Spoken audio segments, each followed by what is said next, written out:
اب ذرا توجہ کرنا، نشہ کرنے والا نشہ کرے پہلے سمجھاؤ، علماء کے ذریعے سے لا کے سمجھاؤ، نہیں مانتا ہے بائیکاٹ کر دو، اس کے ساتھ نہ بیٹھو، اس کے ساتھ نہ اٹھو، اس کے ساتھ نہ کھاؤ، اس کے ساتھ نہ پیو، اس کے ساتھ شادی بیاہ نہ کرو، اس کا سماجی بائیکاٹ کر دو۔ اور ایک بات آگے بڑھ کے اور بھی کہوں، نشہ کرنے والوں کا بھی کرو اور نشہ بیچنے والوں کا بھی کرو، اس لیے کہ سب سے زیادہ بگاڑ اگر کوئی کر رہا ہے تو ہمارے معاشرے میں جو نشہ بیچتے وہ لوگ کر رہے ہیں، انہیں سمجھاؤ۔ اور اگر کوئی نشہ بیچنے والا ہے، اس کے کان تک آواز پہنچ رہی ہے، اس سے میری گزارش ہے میرے بھائی، پیسہ ہی سب کچھ نہیں ہے، ایک دن سب چھوڑ کر کے جانا ہے، حلال نہیں لے جائے گا اتنا حرام کہاں سے لے جائے گا۔ اور میرے بھائی سن، اگر تو کسی کے بچے کو موت بیچ رہا ہے، نشے کی پوڑی نہیں بیچتے بلکہ تم موت بیچ رہے ہو، موت۔ یاد رکھنا، کسی کے بیٹے کو موت کی پڑیا دیتے وقت کیا تیری نظروں کے سامنے تیرا بیٹا نہیں آتا؟ اور یاد رکھنا، کسی کے گھر میں آگ لگاؤ گے تو تمہارا کاشانہ بھی محفوظ نہ رہے گا۔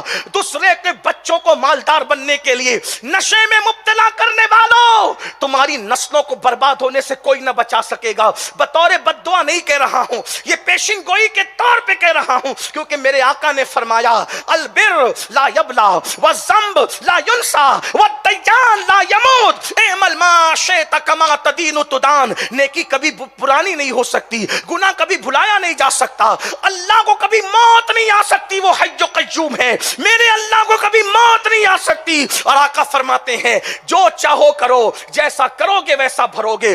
دوسروں کو موت بیچنے والوں، تمہارے بچے بھی بدترین حادثے کا شکار ہوں گے، اس لیے کہ تم نے دوسروں کے گھر میں آگ لگائی ہے۔ اس لیے توبہ کر لو، نشہ بیچنے والوں، ایم ڈی بیچنے والوں، گانجا چرس بیچنے والوں، شراب کے دھندے کرنے والوں، توبہ کر لو، پیسہ ہی سب کچھ نہیں ہے۔ اور یاد رکھنا، جو موت بیچتے ہیں کتنا بھی نرم گدے پہ سو لیں، اس کے پاس سب کچھ ہوتا ہے، سکون نہیں ہوتا۔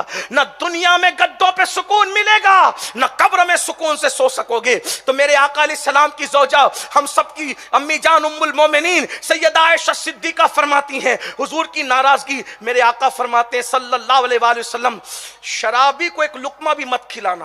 یہ حضور فرما رہے، حدیث ہے، شرابی کو اب جو شرابی کو کھانا کھلائے اس کا وبال سن لو ذرا۔ شرابیوں کے ساتھ موج مستیاں کرنے والوں، نشہ کرنے والوں کے ساتھ موج مستیاں کرنے والوں، سنو، آقا ارشاد فرماتے ہیں جس نے شرابی کو ایک لقمہ کھانے کے لیے دیا، اللہ اس کے جسم پر سانپ اور بچھو کو مسلط کرے گا۔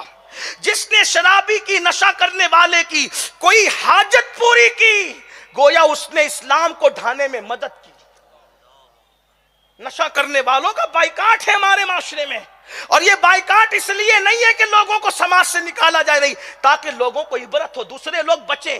چند لوگ کا بائیکاٹ کرو گے تو دوسرے لوگ بچیں گے۔ تو فرمایا جس نے نشہ کرنے والے کی مدد کی، گویا اس نے اسلام کو ڈھانے میں مدد کی۔ پھر فرمایا جس نے نشہ کرنے والے کو قرضہ دیا، گویا کہ اس نے مسلمان کو قتل کرنے پر مدد کی۔ فرمایا جس نے نشہ کرنے والے کو اپنی محفل میں عزت کے ساتھ بٹھایا، قیامت کے دن اللہ اس کو اندھا اٹھائے گا۔ وہ آپ کی محفل میں نشہ کرنے والے، ان کو اپنی محفل میں نہ بٹھاؤ عزت کے ساتھ۔ پھر میرے آقا فرماتے ہیں نشہ کرنے والے کے ساتھ نکاح نہ کرو، اگر بیمار پڑ جائے اس کی عیادت نہ کرو، اور فرمایا اگر مر جائے اس کے جنازے میں شرکت نہ کرو۔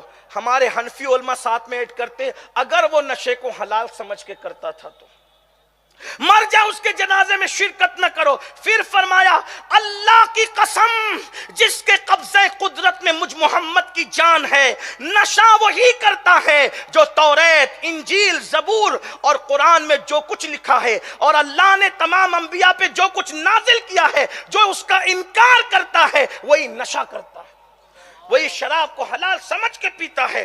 اور پھر ارشاد فرمایا لوگوں آگاہ رہو، جس نے نشہ کیا میں اس سے بیزار ہوں اور وہ مجھ سے بیزار، میں اس سے بری ہوں، بیزار ہوں اور وہ مجھ سے بری ہے۔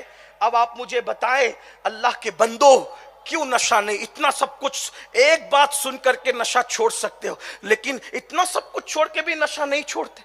اتنا توبہ کرو، بدلو۔ اور ایک بات، نشہ چھوڑنے کا آسان طریقہ اینڈ پر دیکھو، بہت سارے لوگ نے نشہ چھوڑا ہے، میں نے کئی لوگوں کو سمجھایا، اللہ نے مجھے کامیابی دی. ہمارے شہر میں بھی ہم نے بہت بڑی محفل رکھی، کامیاب، بلکہ کچھ غیر مسلموں نے بھی نشہ چھوڑا.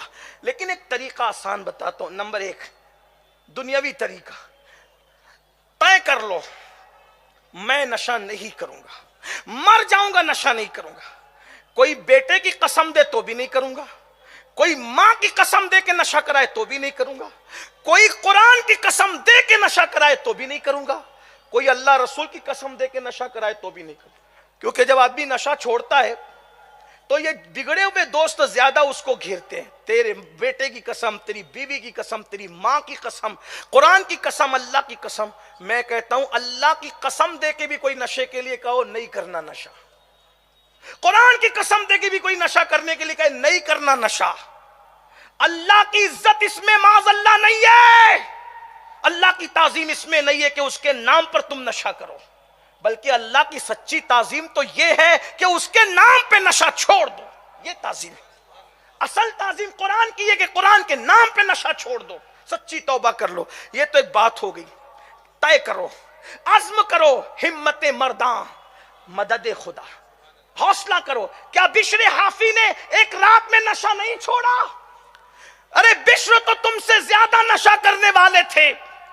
بغداد کے میخانے میں سب سے بڑا نام جو نشہ کرنے والوں میں تھا بشر کا تھا، لیکن ایک ہی رات میں نشہ چھوڑ دیا اور میخانہ چھوڑ کر کے خدا خانے کی طرف آ گئے اور 2 لاکھ حدیثوں کے حافظ بنے بشر حافی. پتہ چلا کوئی چھوڑنا چاہے تو چھوڑ سکتا ہے.